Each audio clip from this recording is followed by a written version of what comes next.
Hi all, welcome back to another episode of Campton Racing TV. It was great to get another couple of winners at the Gold Coast on Saturday.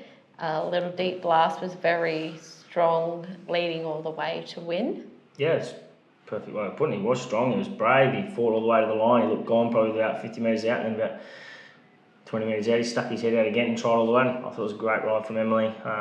He doesn't have to necessarily be ridden like that, just the way the way we planned it to sort of just go forward in that race. The favourite was going to get back. I thought in the blink was also great in the race. She just didn't have much luck to get to the outside, but wherever she goes next, she's going to be hard to beat. But I thought his effort was Deep Blast was really good. He was knocking on the door back in grade. He looked his race, and I thought his effort was really, really strong. And Freeland, it was a tough watch as it was heads up and down on the line. She was called second, although we protested, and she ended up winning the race. Yeah, I think it was the right decision in the end. Obviously came out a number of lengths. I know they didn't touch, but in this day in racing, it's irrelevant if they touched or not. She had to cover a lot of ground up the straight. At the start of the straight, the young rider coming the inside kept pushing out, and we had to sort of cover a lot of ground all the way up the straight.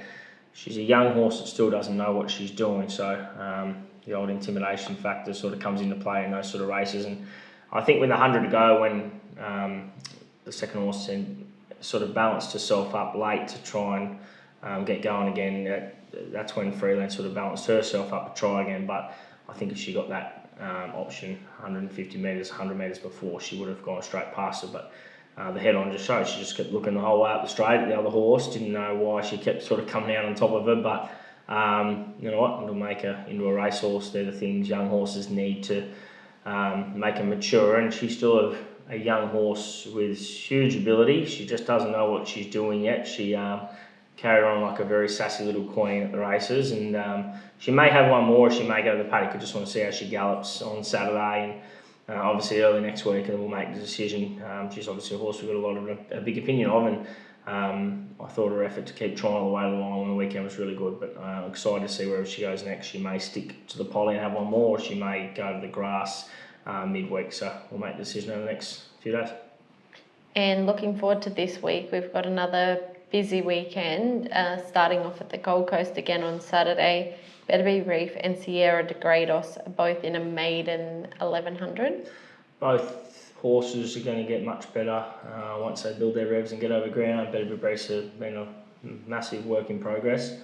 A horse that frustrates me a lot out of all of my horses most probably. He's got the ability, he's just got to start to put it together now. But he's young, he's still very immature. He's a horse that's still 12 months away, and I know it's frustrating for the owners to hear that, but that's just who he is as a horse. I was a bit immature when I was younger. It took me a while to grow up. So once you do, the penny drops. The brain starts working. So I think once he gets out to the races more, travels, does what young horses have to do, the penny will drop and he'll turn into a nice horse. But we're going to learn a lot about him on Saturday. Sierra de Grados, not an ideal barrow, may look at an option next week.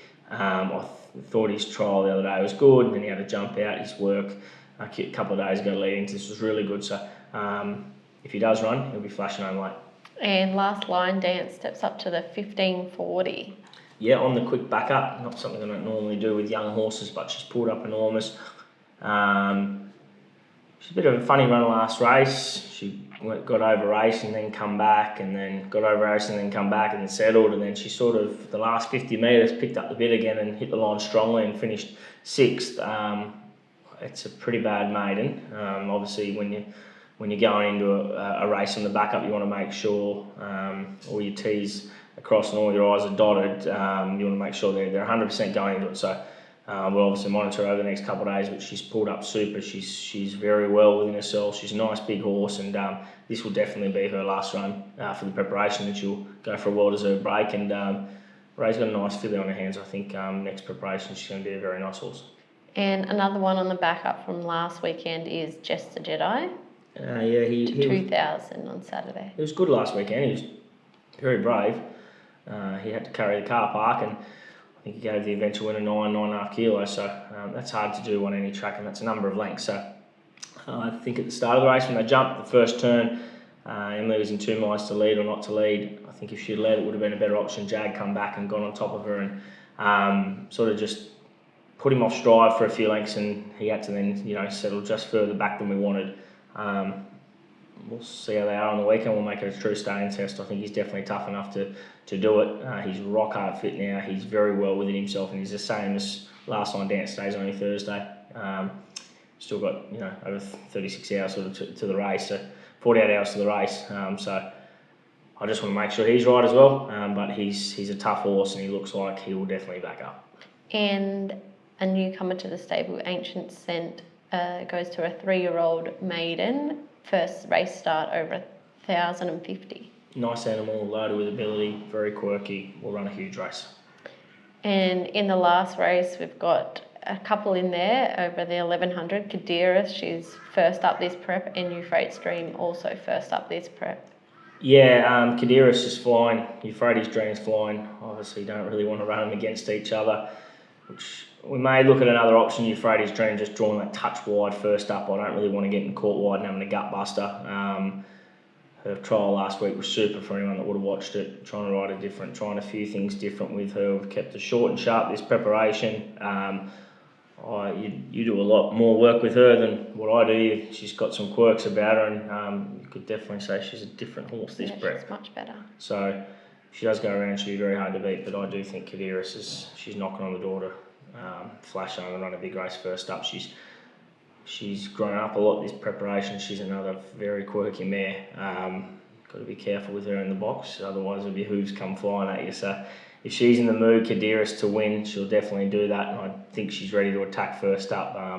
She's glowing, she's well within herself, she's moving good, but in saying that, she obviously has only had the one trial, and I think one solid jump out, which wasn't official, but still over 1,000 metres. She had a good hit out, so I do think she's going to have a good blow first up, but if they go 100 mile an hour, she'll be launching at them late. And on Saturday, we've also got the Old Boy Seat of Power in Brisbane. He's had a little freshen up, so it's just over the 1,600. Yeah, I think he's huge odds, this horse. I know he's drawn wide, but I don't think that's the worst barrier for him. I thought his effort last start was massive. He's an old horse, I understand that. He's going so well. He had a little freshen up in the paddock, and he was buzzing around. He needed to get back into work, so he's back into work. Galloped really good Tuesday with a nice horse of ours, very strong late in his work. If he gets luck, he'll run a very, very good race at big odds. Obviously setting up for the 18 here at the Gold Coast in a couple of weeks' time. That's obviously the main aim. But I thought his effort last start to stick on was really good. If we can make this a bit of a true staying test on Saturday, I think he'll run a big race. And same with Living Free. If he goes around on Saturday, just haven't made my mind up if he's going to go Saturday or Sunday. He's another horse in our camp who's going really good, and I do believe he's possibly the one horse out of any of our horses that's come on so much from his first up run. He's carrying on at the moment. He needs another run. He's carrying on in a good way.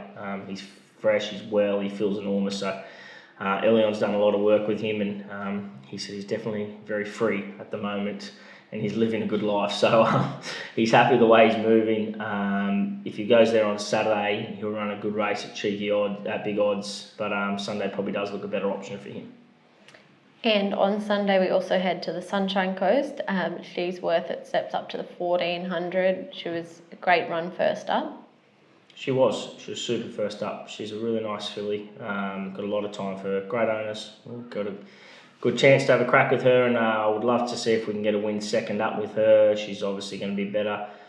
Third, fourth up. She's still got a bit of pudding on her to come off, but speaking to her in the week, and just said she's working great. There's still a lot to come from this horse. She's got plenty of growing to do, but her first up effort on the poly was super to flash home and do what she did. She's going to be better on the grass, drawn well. 1,400. Michael Carl, he rides these horses a treat. I think she'll be running a big race. And Little Ruby Doo didn't draw so well in barrier 12, but steps up to the 1,000. Yeah, it's not ideal, of course. She may run, she may not. Still just want to see if the race falls away. There's an option for her next Friday as well. There's a couple of options for her. So want to do the right thing by her. She's a nice little horse. She's come a long way, and she's come on since that first up run. We'll see how she goes coming into this start. She may have one more and go back to the paddock and have a good breather and fill out and come back. She's got city class definitely about her. She's a nice horse. She's just got plenty to learn still. And old data patch didn't draw too well either over the 1200. Yeah, we might wait till next week, but I do believe maybe his race at the Gold Coast has been changed due to the handicappers deciding to put on a lesser grade race, which is great for these horses that have been planned to go there for 6 weeks in advance. So we'll have to find something new for him. Might have to come up with a bit of option, otherwise he'd be lucky 65.5 kilos, which I wouldn't be doing with him. So back to the grass, we'll find a race for him. He may have to go around on Sunday. With a lot of runners over the weekend, what would be your best bet? Take two.